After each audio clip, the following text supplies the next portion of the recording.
Καλημέρα, είμαι ο Πέτρος Δημόπουλος. Καθόμαστε εδώ με τον πρόεδρο πριν ήταν και προπονητής.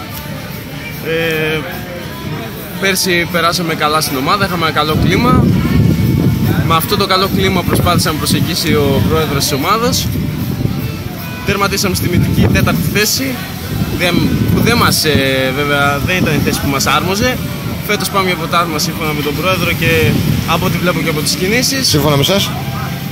Σύμφωνα με τον πρόεδρο. Σύμφωνα με εσάς, όχι? Βέβαια. Ναι. Ακόμα δεν έχουμε συμφωνήσει, είμαστε σε καλό δρόμο, έχω να πω, με τον πρόεδρο της ομάδας. Βέβαια το κλίμα της ομάδας που διατηρήθηκε από πέρσι και οι καλές προσθήκες που έχω δει μέχρι στιγμής με κάνει να είμαι σε καλό δρόμο και να θέλω την παραμονή μου.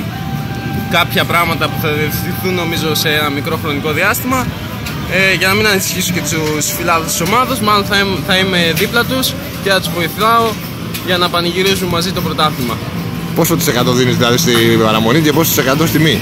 Για να τα λέω τόσο πολύ, μάλλον το 90% είναι της παραμονής, αλλά κάποια μικρά πράγματα πρέπει να διευθετηθούν. 90%? 90%, 92% το πολύ, εντάξει. Εντάξει, καλή χρονιά.